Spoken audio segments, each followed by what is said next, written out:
saya mendengar bisikan, maukah kau melayaniku? Mungkin orang lain tidak mendengar dan saya yakin orang lain tidak mendengar, dan kalau orang lain mendengar pasti pada kabur semua.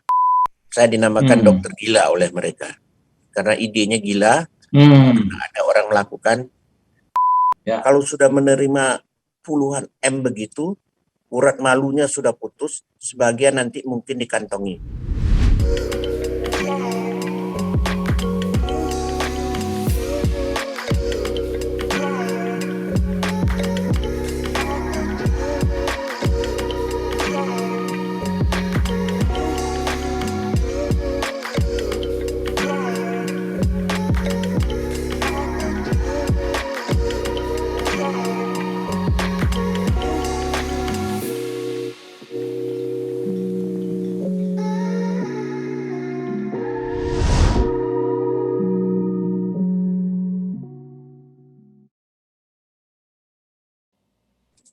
Sobat Mardiko Indonesia, dimanapun Anda berada, semoga Anda semua sehat-sehat dan selalu gembira di tengah-tengah situasi dan tantangan apapun.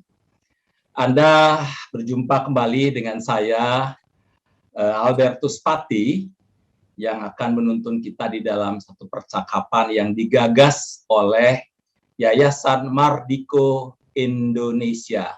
Seperti Anda ketahui bahwa Yayasan Mardiko Indonesia itu punya program TV melalui Mardiko TV dengan satu tema besar, yaitu Kristen Indonesia. Apa maksudnya Kristen Indonesia? Kristen Indonesia itu artinya bagaimana kita sebagai seorang Kristen memberikan kontribusi yang sangat signifikan bagi keindonesiaan. Karena kita ini, saudara-saudara, adalah memiliki dua identitas, Kristen dan Indonesia. Jadi sebagai orang Kristen kita harus memberikan kontribusi bagi keindonesiaan, tetapi bagaimana juga keindonesiaan itu memberikan kontribusi bagi kekristenan dengan tidak menjadi agama yang fundamentalis, tidak menjadi eksklusif, apalagi radikalis dan ekstremis. Kita harus menjadi satu agama yang open, sekaligus mampu untuk berdialog, bekerja sama dengan siapapun, apapun etniknya, apapun agamanya, apapun status sosialnya. Kita mesti jadi berkat. Nah, di dalam tema besar Kristen Indonesia ini, kita punya topik-topik. Dan salah satu topik yang hendak dibahas pada saat ini adalah teladan dalam melayani bangsa. Nah, kalau bicara soal teladan dalam melayani bangsa ini, tentu saja ada banyak orang yang bisa kita pelajari, kita dengar keteladanan mereka dalam melayani bangsa. Tetapi ada satu orang yang memang luar biasa sekali di dalam melayani bangsa. Malah saya boleh bilang orang ini di dalam mungkin sedikit, dalam tanda kutip sedikit gila ini. Ini pelayanannya ini benar-benar luar biasa. Oleh karena itu, dalam konteks ini, saya ingin Anda semua mendengar percakapan kita dengan tokoh yang sangat luar biasa ini. Beliau adalah Dr. Lee Agustinus Darmawan, PhD. Selamat datang, Dr. Lee. Selamat bertemu kita di dunia maya. Oke, terima kasih setelah kita bisa bertemu face to face. Ya, betul. Terima kasih Dr. Lee telah menerima undangan Mardiko TV. Terima kasih, saya sudah diberi kesempatan. Nah, Dr. Lee ini saudara adalah ahli kesehatan sekaligus juga ahli bedah. Tetapi yang luar biasa adalah beliau merupakan pendiri Rumah Sakit Apung di Indonesia itu pertama kali ya, yang pertama. Nah, Rumah Sakit Apung ini, saudara, ini yang hebatnya melayani masyarakat kecil di pulau-pulau terpencil. Masyarakat yang miskin, yang sulit sekali untuk menjangkau akses kesehatan. Kita tahu begitu banyak orang yang memang tidak mampu menjangkau akses kesehatan bukan karena hanya miskin, tetapi juga karena jauh dari akses kesehatan, dari rumah sakit yang ada. Efeknya banyak sekali. ibu-ibu yang meninggal pada saat melahirkan, anak-anak yang meninggal karena belum sempat dibawa ke rumah sakit dan sebagainya. Dan Dr. Lee menggagas ide gila ini. Kita yang menghampiri. Jadi biasanya orang datang ke rumah sakit, ini rumah sakit yang datengin orangnya. Ini benar-benar luar biasa. Nah, sayangnya, saudara, belum lama ini rumah sakit apung Dr. Lee Darmawan ini karam di Teluk Sape, ya, dalam perjalanan menuju Kupang, itu daerah sekitar Bima ya, kurang lebih ya. Padahal rumah sakit apung ini melayani pengobatan umum dan bahkan bedah, termasuk bedah mata pun ada di rumah sakit itu. Nah, oleh karena itu tenggelamnya rumah sakit apung itu menimbulkan simpati banyak orang di Indonesia. Ada yang mengenal Dr. Lee pasti langsung simpati dengan tenggelamnya rumah sakit apung ini. Kita akan bicara dan bincang lebih panjang lagi, dan tentu saja di akhir kita ingin kira-kira apa sih kontribusi kita untuk supaya bersama-sama Dr. Lee kita bisa ikut melayani bangsa. Oleh karena itu saya akan memulai dengan satu pertanyaan penting untuk Dr. Lee. Dr. Lee, bisa ceritakan sebetulnya apa sih pengalaman apa yang membuat Dr. Lee ini menjadi terpanggil untuk melayani bangsa, terutama masyarakat kecil melalui pelayanan kesehatan itu? Jadi pelajaran dan pengalaman hidup ketika saya kecil itu berbekas di diri saya sampai hari ini. Saya berasal dari sebuah keluarga yang prasejahtera.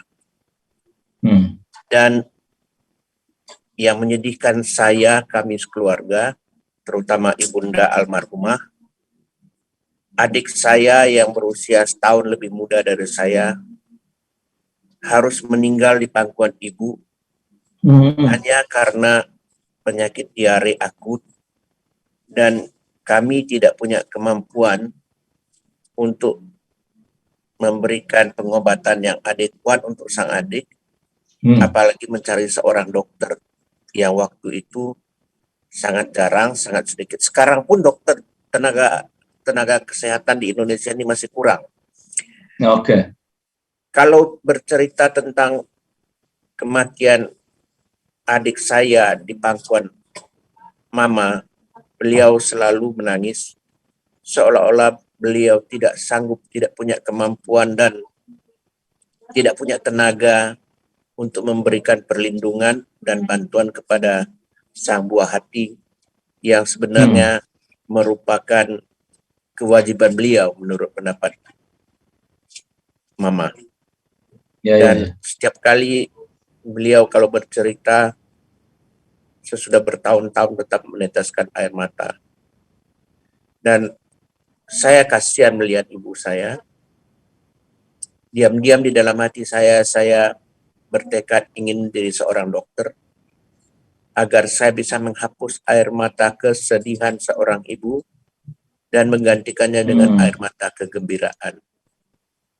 Namun ketika saya berusia 10 tahun dan mendapat kesempatan untuk bercerita tentang cita-cita saya di depan kelas, dan sebagai seorang anak yang masih lugu berusia 10 tahun, dengan sejujurnya saya mengatakan saya ingin menjadi seorang dokter. Lihatlah apa yang terjadi. Seluruh kelas tertawa termasuk gurunya. Kamu mau menjadi dokter? Siapa yang bayar uang sekolahmu? Untuk menjadi dokter itu butuh dana besar, kata guru saya. Saya stop, tidak melanjutkan pidato saya kembali ke tempat duduk dan saya menangis. Disitulah saya menjadi sadar bahwa saya ini anak orang miskin. Tapi keinginanku untuk menjadi seorang dokter tetap menggebu-gebu, dan di dalam perjalanan hidup saya untuk menjadi seorang dokter masih banyak kejadian-kejadian yang saya terima, mulai dari keraguan orang akan kemampuan saya untuk menjadi seorang dokter, sampai pelecehan dan penghinaan. Tapi tekad saya untuk menjadi seorang dokter dan menghapus air mata kesedihan seorang ibu itu tetap ada di dalam kalbu saya. Saya tidak menyerah, saya tetap bercita-cita menjadi seorang dokter. Karena saya tidak mungkin bercerita kepada orang tentang keinginan atau cita-cita saya. Saya rajin ke gereja. Pak, saya ke gereja bukan karena saya rajin dalam pengertian saya cinta Tuhan, tapi ada maunya dari Tuhan. Disitulah setiap pagi saya berdoa dan isi hati saya curhat istilahnya sekarang, dalam doa yang tidak berubah, selalu monoton. Saya berseru pada Tuhan, saya mau jadi dokter yang sekolah di Jerman. Dan doa yang monoton, yang singkat, yang simple, ini selalu diucapkan setiap hari, khususnya setiap pagi di gereja. Dan rupanya sesudah sekian tahun Tuhan jadi bosan mendengarkan ocehan saya. Daripada ini anak ngerecokin terus, mau jadi dokter yang sekolah di Jerman, kasihlah dia kesempatan untuk ke Jerman dan sekolah kedokteran. Dan apa yang saya doakan itu dikabulkan. Saya hampir 20 tahun bermukim di Jerman, sekolah S1, S2, S3 di Jerman, S. Teller, S. Lilin saya ambil di Indonesia. S. Teller nggak ada di sana. Kalau es krim masih ada di sana. Jadi kalau pertanyaan berikutnya adalah kenapa saya pulang ke Indonesia, sampai S3 saya sudah di sana, saya jadi spesialis bedah toraks, jantung, pembuluh darah, dan bedah abdomen. Mau S apa lagi? Mau S cendol, es cincau adanya di Indonesia. Jadi saya pulang ke Indonesia. Tapi dok, ini kan kalau sudah lulusan Jerman, udah 20 tahun di Jerman, udah jadi ahli bedah hebat, ya, itu kok tinggal di Jerman, udah kaya banget itu. Saya ditawari untuk menjadi warga negara di sana. Nah, tapi saya pulang ke Indonesia. Ini kan sebetulnya pulang ke Indonesia ini pilihan orang. Walaupun saya sadar, saya bukan dalam keadaan terbius oleh keenakan hidup di sana, tapi saya sadar sesadar-sadarnya bahwa kalau saya pulang ke Indonesia, saya akan meninggalkan kenikmatan yang pernah saya cicipi selama di Jerman. Saya sekolah, saya bekerja di salah satu university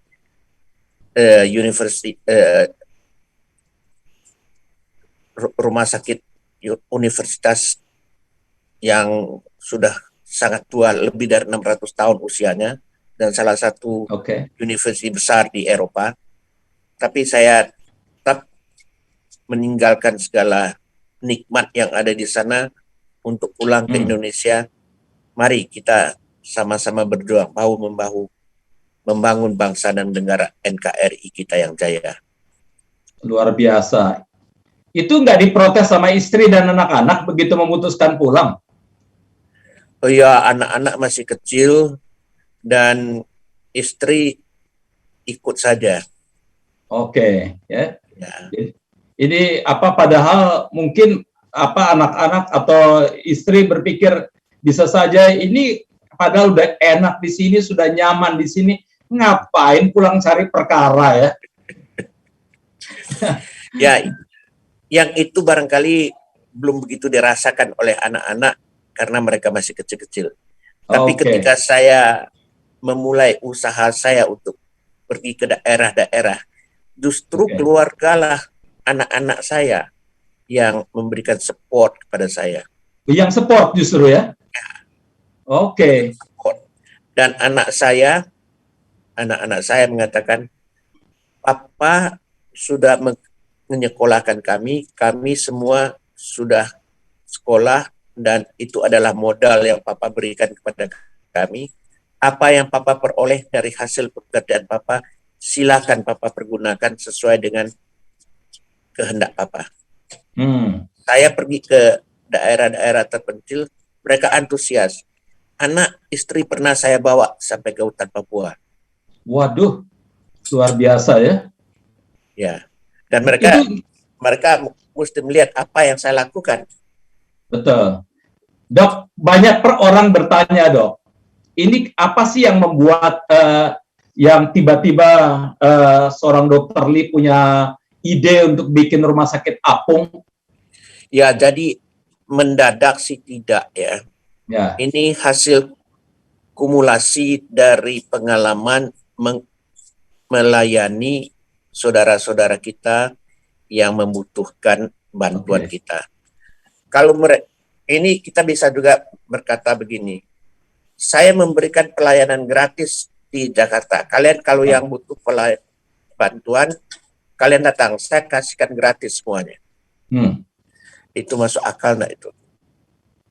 Kalau mereka tidak mungkin datang kemari, boro-boro datang ke Jakarta, untuk makan sekalipun mereka tidak punya duit. Ya. Ya. Jadi kalau mereka tidak bisa datang dan kita memang dari hati sungguh-sungguh ingin memberikan bantuan, kalau mereka tidak bisa datang, kitalah yang harus menjangkau mereka. Dan bagaimana caranya itu? Awalnya dengan backpack, alat-alat kedokteran itu saya masukkan dalam backpack, ransel, dan dengan itu kami berlayar dan terbang kemana-mana. Tapi makin lama tuntutan itu makin besar, pekerjaan yang dilakukan juga makin besar. Pak Albertus, bayangkan, saya pernah operasi orang di tengah hutan Papua di bawah tenda hanya dengan menggunakan anestesi lokal. Itu tidak manusiawi itu. Oke. Ya, tidak manusiawi baik untuk pasiennya maupun untuk sayanya. Jadi datanglah ide bagaimana melayani mereka di tempat mereka. Sebetulnya ini lebih lebih didorong oleh pengalaman spiritual saya. Saya sebelum tidur senantiasa berdoa. Dalam salah satu doa malam saya, itu sudah subuh, saya biasa tidurnya subuh-subuh. Saya tidak tahu jam 2 atau jam 3 subuh, saya mendengar suara dan bayangan anak yang menderita yang pernah saya tolong karena ususnya terjepit. Dia membutuhkan waktu untuk berlayar dari Somlaki ke Pulau K tempat saya operasi. Di kapal menghabiskan waktu 3 malam 2 hari. Sedangkan ususnya terjepit dan dia tidak bisa makan, minum sama sekali. Semuanya keluar. Orang mengatakan ini anak mabuk laut. Tidak, Pak. Anak ini tidak mabuk laut. Tidak ada orang Maluku yang mabuk laut. Orang Maluku sudah terbiasa hidup di atas laut. Anak ini tidak bisa makan, tidak bisa minum karena ususnya terjepit. Dan secara teoritis, medis, surgical, anak ini sudah harus dioperasi dan dibebaskan ususnya yang terjepit itu dalam tempo 6-8 jam. Tapi yang bisa kita tangkap, perjalanan lautnya 3 malam 2 hari. Berapa menderitanya itu anak. Operasi tetap dilakukan dan anak sembuh. Hebat dokternya ya, hebat ahli bedahnya ya. Tidak ada kaitannya dengan itu. Bukan dokternya yang hebat, bukan ahli bedahnya yang wah. Tuhan yang melindungi sang anak. Dan itu adalah awal dari pengalaman spiritual saya. Anak ini terbayang-bayang dan suatu saat dalam doa malam saya mendengar bisikan, maukah kau melayaniku? Mungkin orang lain tidak mendengar dan saya yakin orang lain tidak mendengar, dan kalau orang lain mendengar pasti pada kabur semua. Untuk saya suara itu audible, kedengaran jelas, suara yang lemah lembut, penuh kasih. Maukah kau melayaniku? Dan anak yang menderita tadi itu terbayang di depan saya. Konteksnya bagi saya jelas. Pergi dan cari anak-anak yang demikian, berikan bantuan kepada mereka. Jadi artinya saya harus bertindak aktif, menjemput bola. Bagaimana caranya? Tetap seperti biasa dengan backpack, itu sudah tidak mode lagi, tapi sudah tidak menjawab tantangan-tantangan yang makin berat yang timbul. Oleh karena itu saya beranggapan harus menghadirkan rumah sakit di daerah-daerah yang membutuhkan. Bagaimana memiliki rumah sakit? Berapa banyak rumah sakit yang harus didirikan? Yang paling masuk akal, yang optimal saat ini walaupun belum maksimal adalah membuat sebuah rumah sakit bergerak yang bisa dalam kurun waktu tertentu berpindah tempat melayani satu daerah lalu pindah ke daerah lain. Ini adalah yang optimal saat ini. Walaupun ini belum maksimal, tapi kapan maksimalnya? Dan ya, ini usaha dilakukan oleh satu orang pribadi dan belum pernah ada yang membuat rumah sakit apung di atas kapal kecil yang dilakukan oleh pribadi. Ininya banyak, Pak. Kalau saya ceritakan pada saat itu ke orang-orang lain tentang cita-cita saya membuat sebuah rumah sakit yang bergerak di atas kapal, mereka memandang saya dengan pandangan sinis dan dengan ungkapan yang kadang-kadang melukai hati. Saya dinamakan dokter gila oleh mereka karena idenya gila. Ada orang melakukan. Ketika kapal berlayar perdana, saya dengar dengan kuping saya sendiri, ada orang berkata, ini dokter gila ini, dalam tempo 3 bulan, dia akan bangkrut. Pak, sekarang kami sudah berjalan belasan tahun. Saya tidak bangkrut, dan kapal kita, walaupun ada satu yang tenggelam, tapi bertambah. Ya, kalau kita melayani Tuhan, Tuhan akan membantu kita. Tuhan akan membantu orang-orang yang mengasihi. Amin. Kalau saya agak pintar sedikit saja, saya mau mengatakan dengan kata lain agak pintar bahwa saya itu dulu bodoh dan sekarang sudah termasuk orang yang bodoh. Saya tidak tahu 1 mil laut kapal membutuhkan berapa banyak bahan bakar. Dalam perkiraan saya, bahan bakar kapal itu sama seperti kalau kita naik mobil di Jakarta sini. 1 liter bisa jalan 10 km sampai sekian belas kilometer. Ternyata untuk 1 mil laut, kapal itu membutuhkan 6, 8, sampai 12 liter. Tergantung arus, tergantung gelombangnya.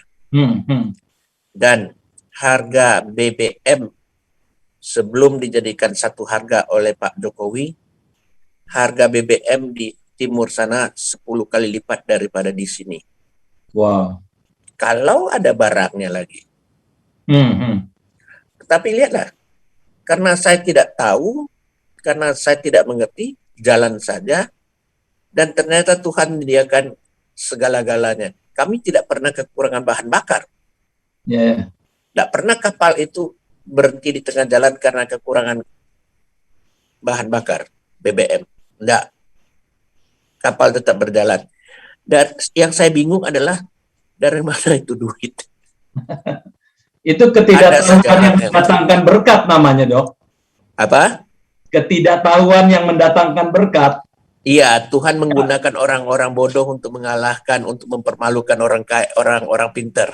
Karena kalau tahu, jangan-jangan berpikir, wah kayaknya nggak mungkin nih untuk operasi. Kalau saya pintar, kalau saya normal, akan banyak pemikiran, akan banyak pertimbangan, dan proyek ini tidak jadi.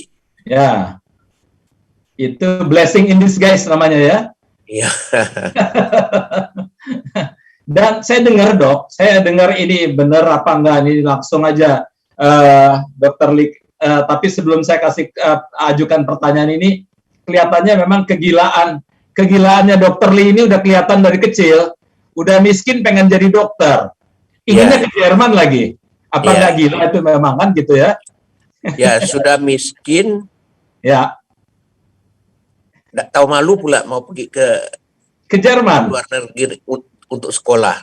Nah, dokter pula kan gitu ya. Iya, ya saya sudah saya sudah terbiasa mengalami segala ejekan dan penghinaan itu, Pak. Barangkali itulah yang membuat saya kuat sekarang. Oke. Jadi Saya bikin blessing. proyek rumah sakit apung ini Ya. di atas kapal yang masih sanggup saya beli dengan menjual salah satu dari rumah kami. Puji Tuhan, anak istri tidak melarangnya. Kami punya dua Ah, rumah, yang satu saya jual untuk dijadikan kapal yang tenggelam itu. Ya, itu istri nggak maksudnya nggak protes atau anak-anak nggak protes ini kalau Pak, seandainya jual rumah itu kemudian nanti jadi investasi yang lebih bagus kan oke. Ini malah menjadi pelayanan yang bakal hilang begitu aja. Nggak Pak, protes mereka. istri saya bertanya atau Ya. mengatakan kepada saya, cukup enggak uangnya itu? Wah, Kalau luar kurang, biasa. tambah lagi, kita masih ada cadangan, kita tidak harus lapar, katanya. Oke, hebat ya. Jadi, kalau suami gila, istrinya tidak kurang gilanya. Dan anak-anak saya tadi yang saya sudah katakan, apa yang Ya, ya. Papa perbuat dengan eh, uang yang Papa peroleh dari pekerjaan Papa sendiri, itu urusan Papa. Kami tidak minta warisan dari Papa. Papa Oke. sudah menyekolahkan kami. Hmm, hmm, hmm. Jadi anak-anak mendukung, mensupport, terutama istri juga luar biasa ya pelayanannya di dalam keinginan untuk melayani bangsa ini ya. Kalau kita mulai pertempuran atau peperangan, kita harus mulainya dengan berperang melawan diri sendiri di dalam kepala kita. Oke. Dan peperangan kedua, yaitu di keluarga. Hmm, Dan hmm. kalau kita sudah berhasil menundukkan, mengalahkan pikiran kita sendiri, saya bersedia menanggung segala risikonya, dan keluarga juga sudah setuju. Yang lain, kesusahan, kesulitan, dan persoalan yang lainnya itu kecil dibandingkan dengan mengalahkan diri sendiri dan mengalahkan keluarga. Mengalahkan dalam tanda kutip. Kalau gitu setelah itu sudah berhasil di dalam tanda kutip dikalahkan diri sendiri dan keluarga, tantangan apa yang terbesar di dalam pelayanan rumah sakit apung ini, Dok?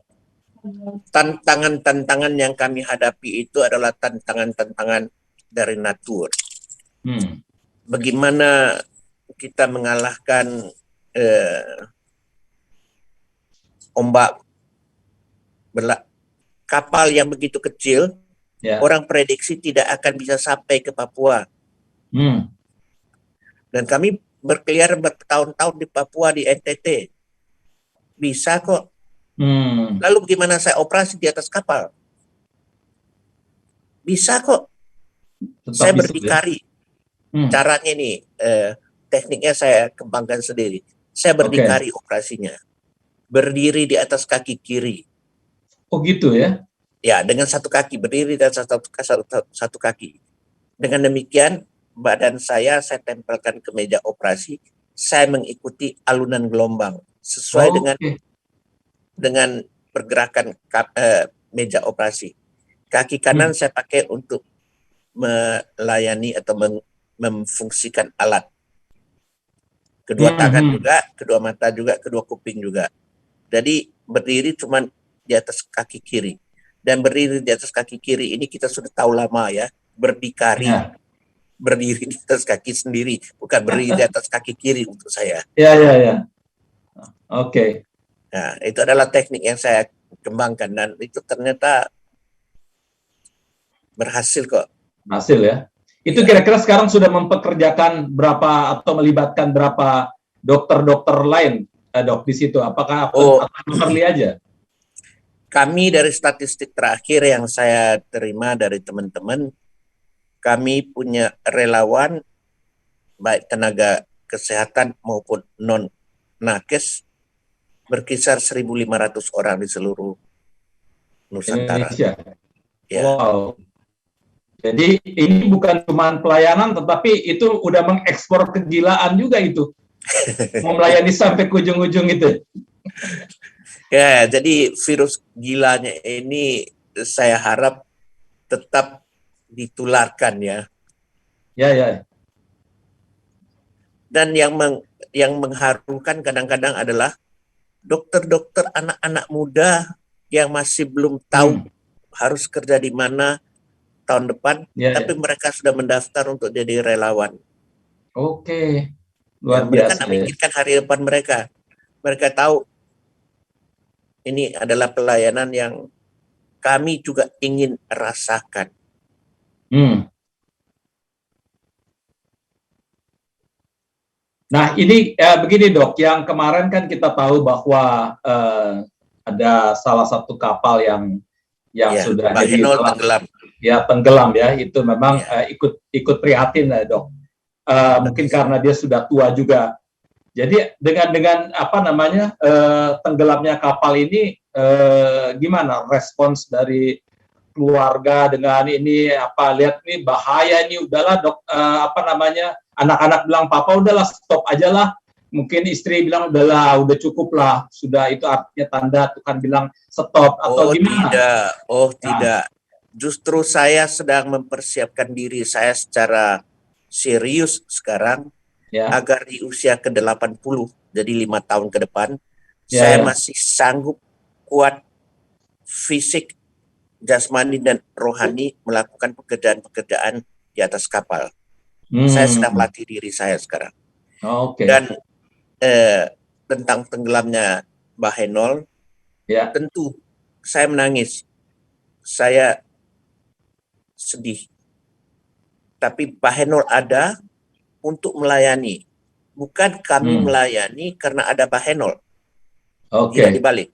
Ya, ya, Jadi ya, karena ya. Bahenol tidak ada, sedangkan tujuan kita, visi kita adalah memberikan bantuan kepada mereka yang membutuhkan, dicarilah Bahenol kedua. Itu sudah ada, sedang dibangun, Ya. diperkirakan Desember nanti akan sampai di Jakarta. Lalu ada pula Oke. orang yang menyumbang, satu dari Pulau K, satu dari Riau. Jadi akan ada 2 kapal yang lebih kecil daripada Bahenol yang nanti akan dijadikan klinik atau ambulans terapung. Karena untuk jadikan rumah sakit itu lebih kecil dari Bahenol. Bahenol saja sudah sangat kecil. Tidak Jadi bisa. akan lebih besar.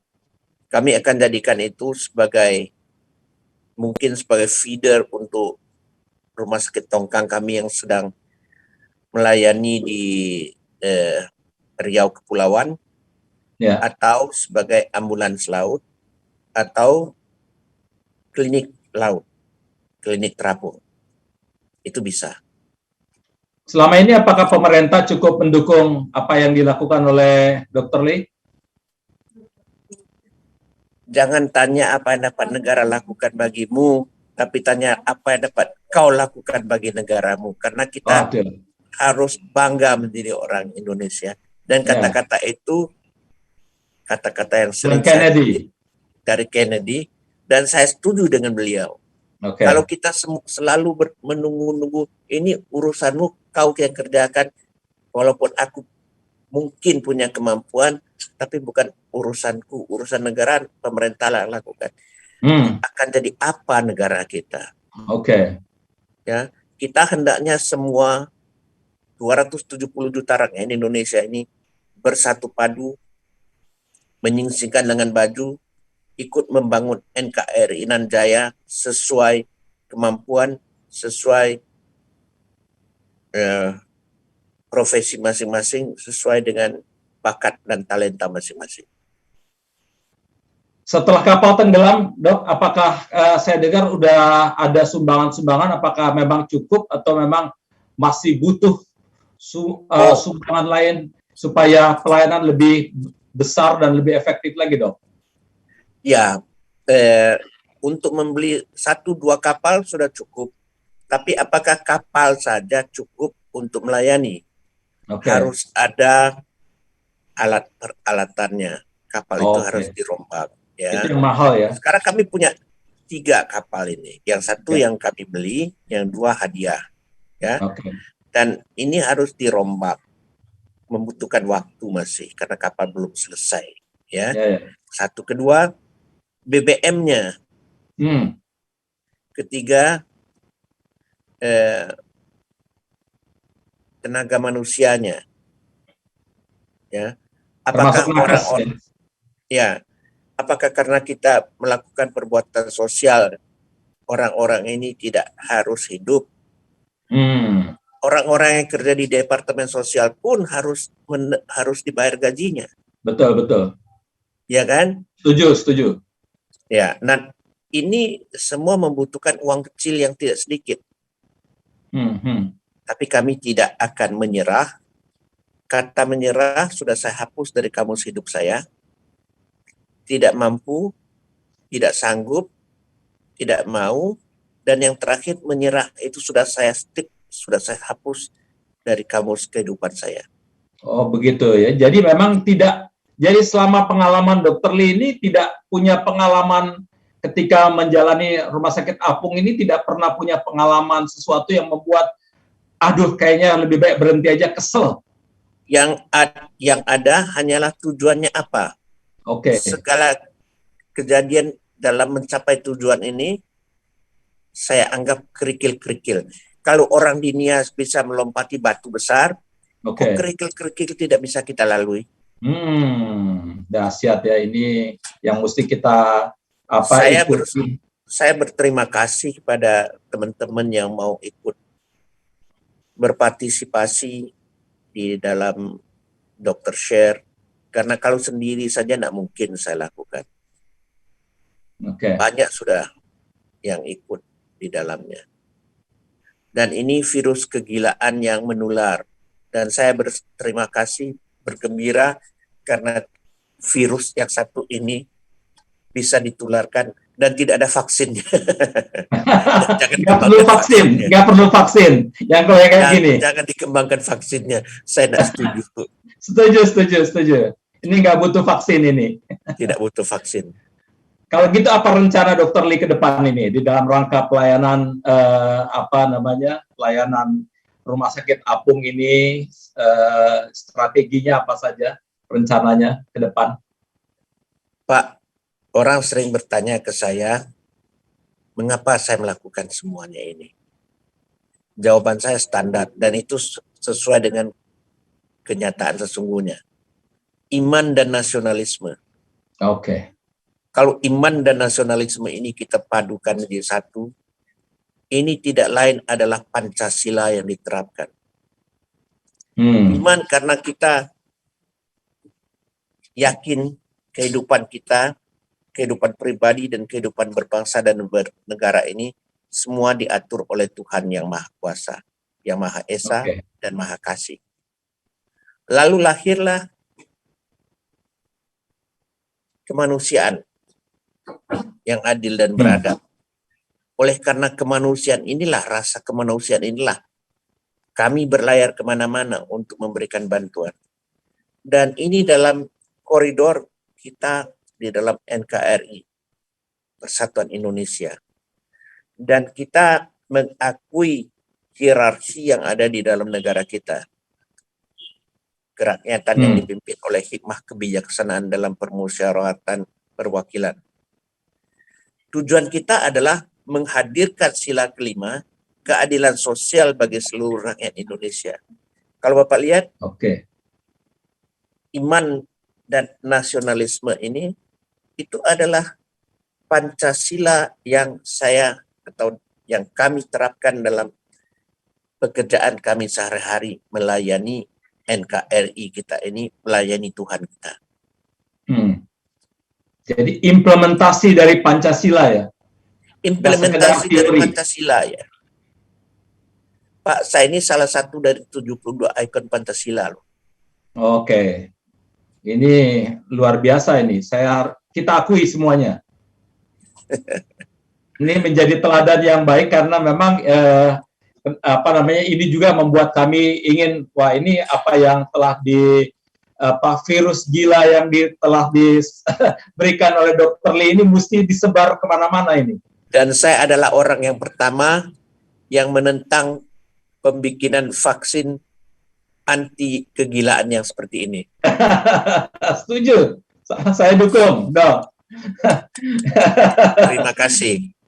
Dokter Lee, kalau Dokter Lee lihat, kira-kira apa yang dilakukan oleh Dokter Lee ini dengan dengan ini ide gila, dengan virus gilanya ini adakah, maksudnya kalau lihat ada respons dari generasi muda ini cukup antusias nggak terhadap upaya yang dilakukan oleh Dokter Lee ini?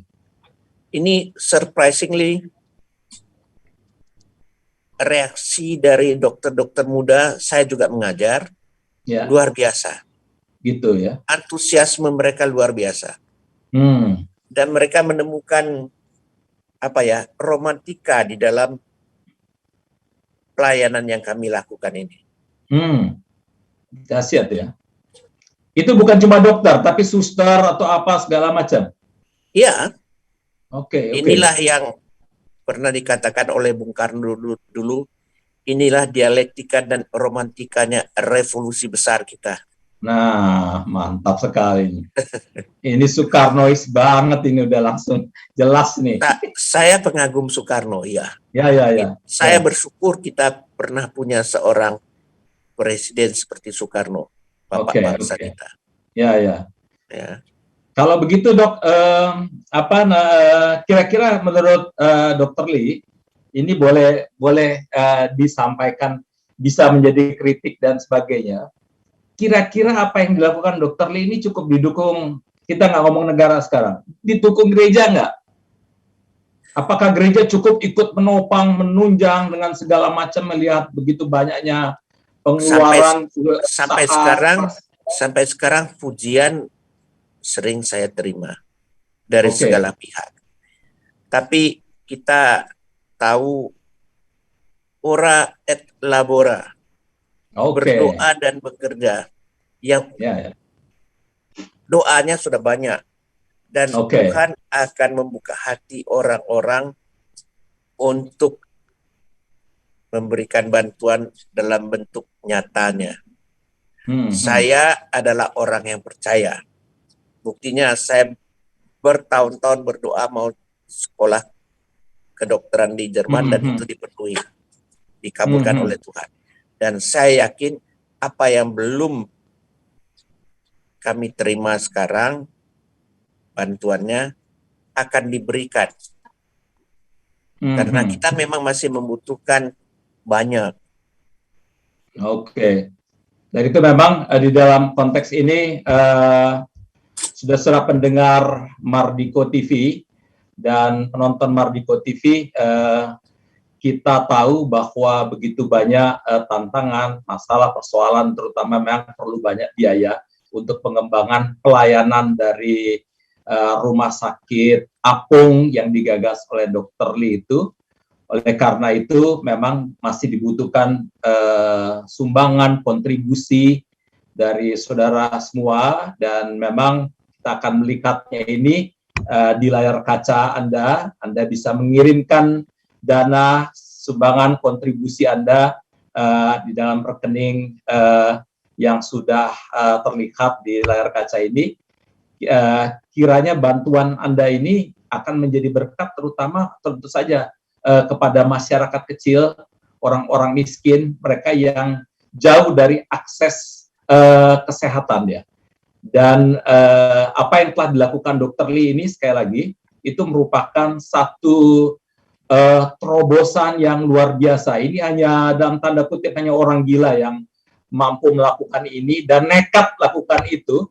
Dan memang beliau inilah yang menggagas, bukan orang ke rumah sakit, tapi rumah sakit yang datang ke orang. Dan melakukan pelayanan, bukan orang ke dokter bedahnya yang datengin orang.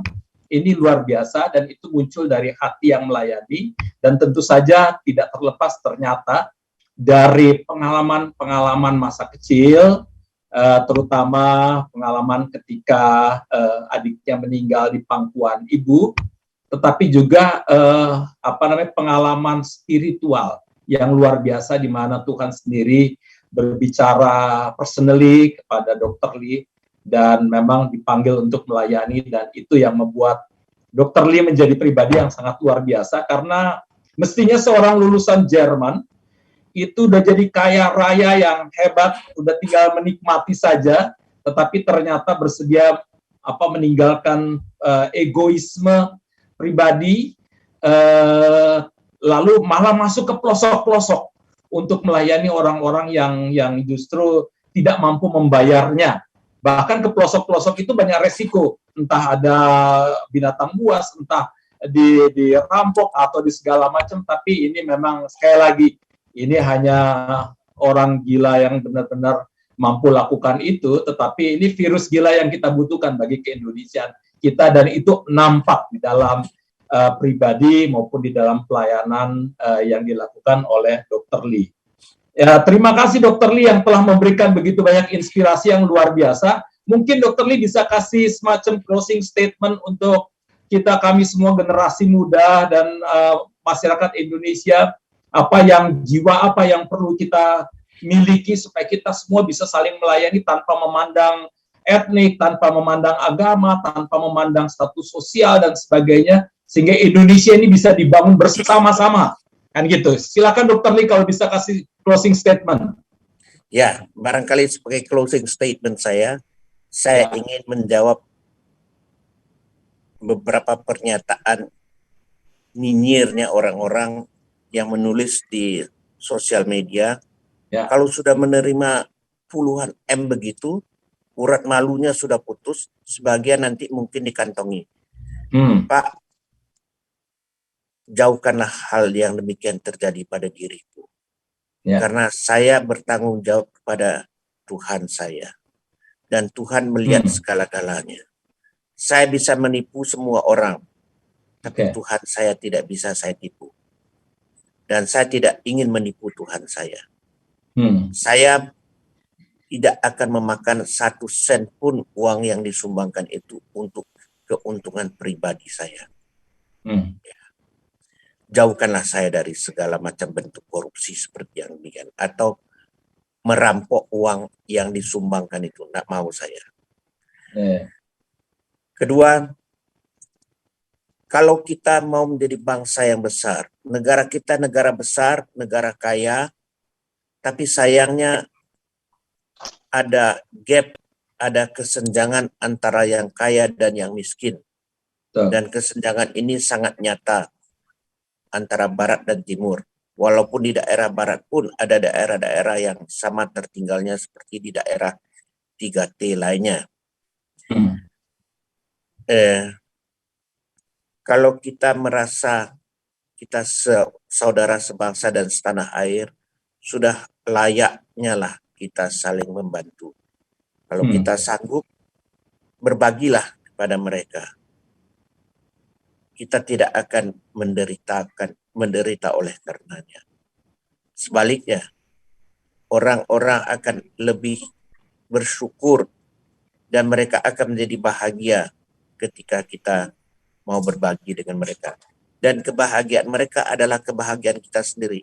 Ini bukan lip service, tapi ini adalah benar-benar suatu kenyataan. Kami itu sangat berbahagia kalau melihat ada orang-orang yang berbahagia oleh karena kami telah bisa memberikan bantuan kepada mereka.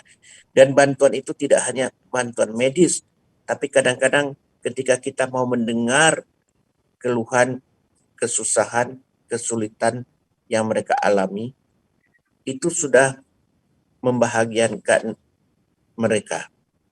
Apalagi kita kalau dengan perbuatan nyata bisa meringankan penderitaan yang mereka alami.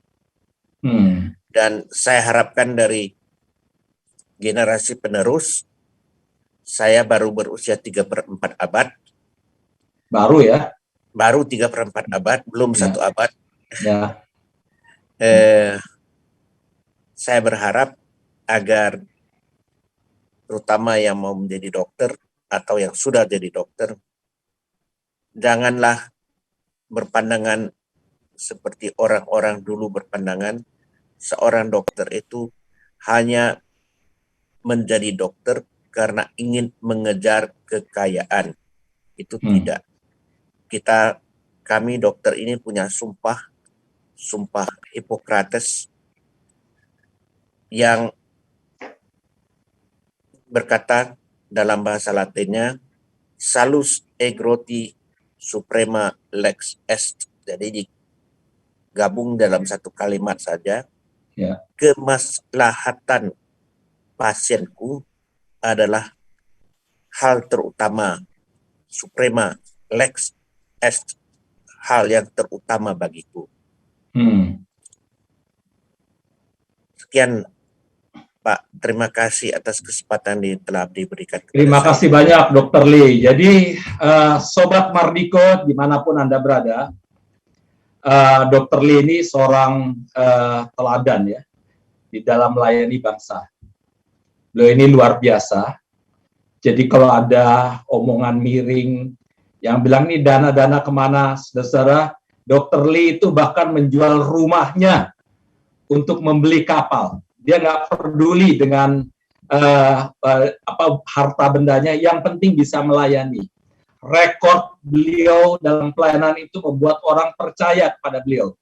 Dan tentu saja panggilan pelayanan ini yang membuat beliau ini sampai usia 3/4 abad, masih muda begini, masih tetap ingin sampai kemanapun, bahkan masih tetap mau berlatih supaya bisa tetap terjun langsung di lapangan, di laut langsung untuk melayani. Saudara-saudara, ini sebuah satu teladan yang sangat luar biasa, yang langka juga, yang mesti kita contohi, teladani, kita ikuti, dan tentu saja semoga percakapan kami pada saat ini boleh menjadi berkat bagi saudara-saudara, memberikan inspirasi, semangat juga untuk kita juga bisa melayani sesama kita sekecil apapun. Dan terutama saudara-saudara, sekali lagi saya himbau untuk kita semua termasuk gereja-gereja, mari kita bantu, kita sokong, bukan cuma di dalam doa tapi juga dalam implementasi. Bantu juga berikan dana, dorong juga para nakes-nakes yang muda-muda untuk ikut juga melayani bersama-sama Dr. Lee. Mardiko Indonesia, Merdeka Indonesia. Tuhan berkati.